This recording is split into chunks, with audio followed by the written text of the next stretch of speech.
Well, uh, I promise to be very short with this fourth method, that is comparative method. So by now we discussed two methods, that is critical expressive, and second is creative performative. The third method is comparative method. This is a shorter version because we are familiar with it, but I have some notes of caution. So when we talk about comparative method, the third method, we first must understand what comparison is. That comparison is the mental process which enables us to perceive similarity and difference. And when we talk about literary comparison, we mean that literary comparison is reading a work through other works. That is, reading the work at hand with reference to other works. With other works, we mean here particularly works in other language or works in other culture. So comparative method mobilizes learners to perform comparison between the text at hand and a relevant other text. It thus enables learners to make connections, be it affinities, influence, variations, deviations, or subversion. Comparative method mobilizes learners to take into account texts from different languages and cultures. That is not only the language of the text they're reading, but also the language of other texts, or the text in other languages. It thus enables them to transcend linguistic and cultural boundaries and develop accommodative attitudes to the others as well as the self. Comparative method mobilizes learners to compare verbal literary texts with other forms of art, that is, inter-artistic comparison. That is, comparing a written text with a painting. And this comparative reading enables a learner to understand how different science systems make meanings differently, like how written literature represents sorrow, and how a painting or how a song, how a musical composition represents sorrow. This will give them a more nuanced understanding of the way literature, that is verbal verbal science, makes meaning. So comparative method involves three major strategies: interdisciplinary comparison, intercultural comparison, and inter-artistic comparison. Let's remember that it is the last two things that involve comparative literature. In today's discussion, I will sample the first two.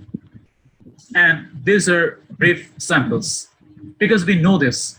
So if we think of the first sample of comparative method, we are moving into intradisciplinary or intracurricular comparison. What it means that we are comparing texts or two texts which might be in our syllabus or which might belong to the same English studies discipline.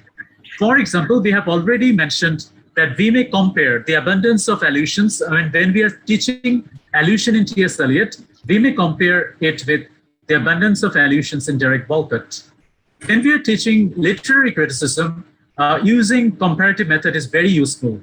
For example, if we are teaching Samuel Johnson's preface to Shakespeare and the reason that he calls Shakespeare as a poet of nature, or if we are teaching S.T. Coleridge's Biographia Literaria and its notion of willing suspension of disbelief, we may compare one with the other because they are not the same.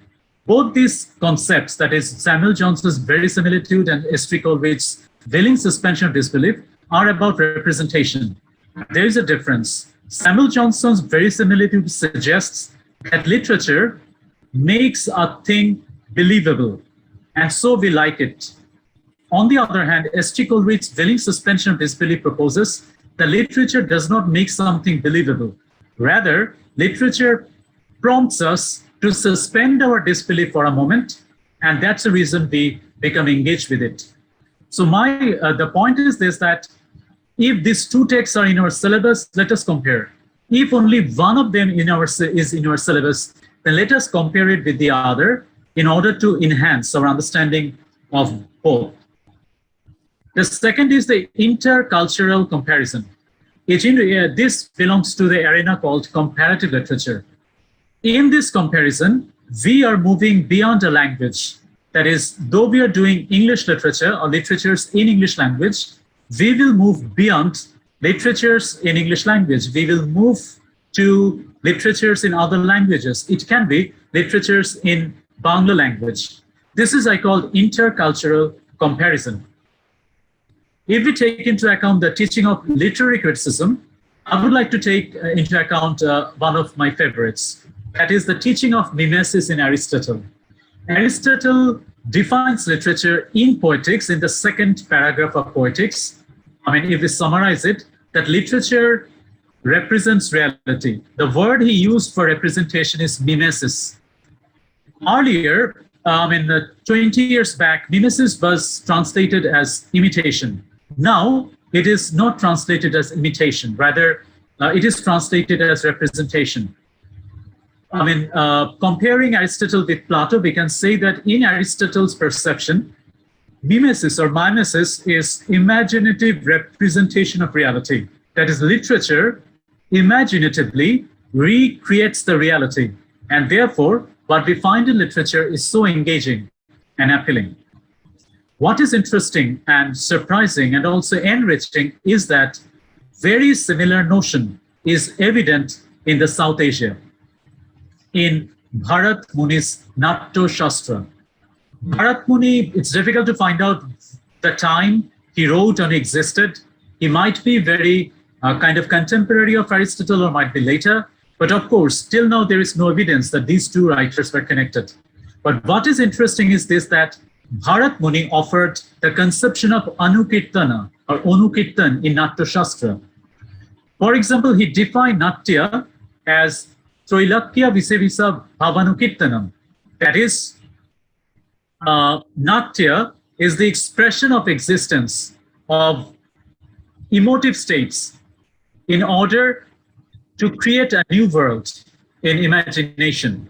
Now, in this definition, that is Bhavanukirtanam, the phrase Anukirtana appears. So, with reference to Abhinavagupta, Bharat Muni differentiates between Anukarana or Onukaran, that is imitation, that is redoing of the Tribhuvan.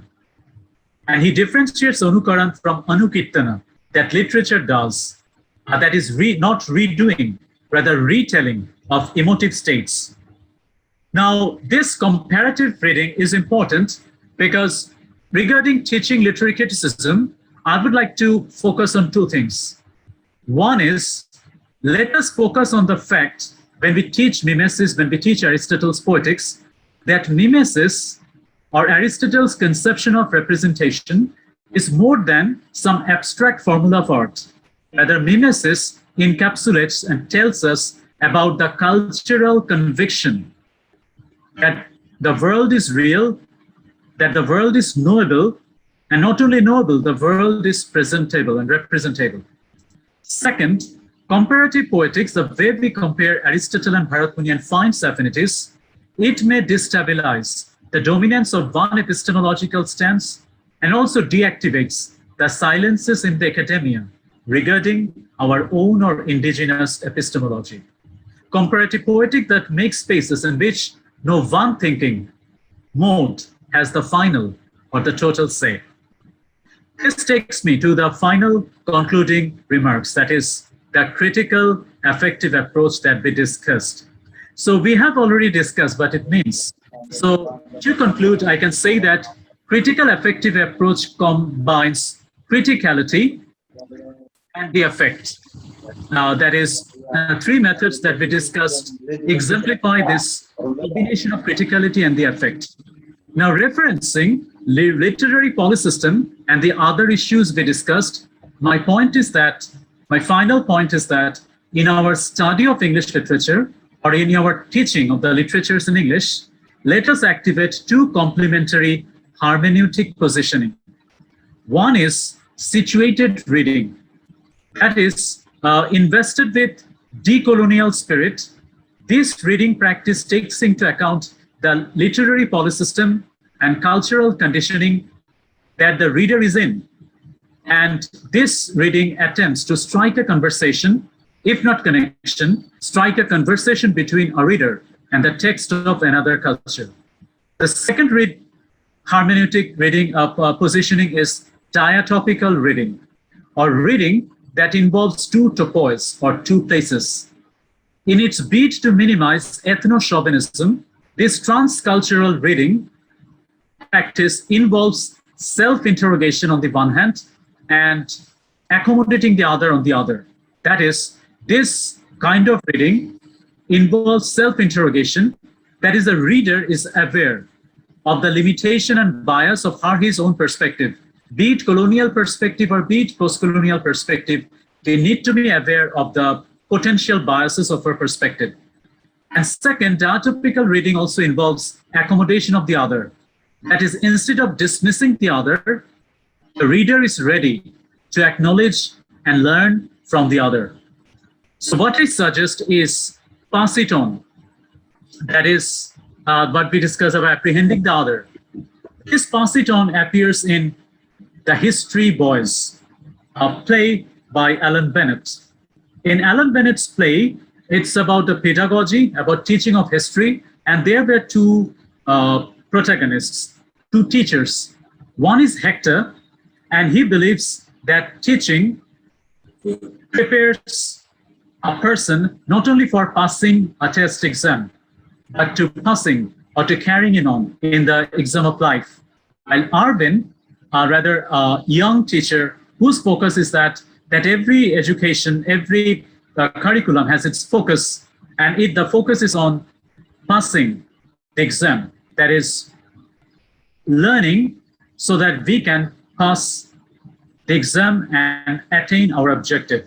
So we can say this play, The History Boys, focus on the both, but the play ends with Hector's words. That is, there is a shift from pass an exam to pass it on, because the play ends with Hector's proclamation. Pass it on, boys. That's the game I wanted you to learn. Pass it on. And with these words, pass it on, I would like to close my lecture.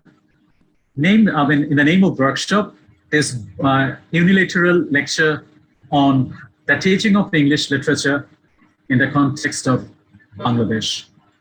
Thank you for bearing with me.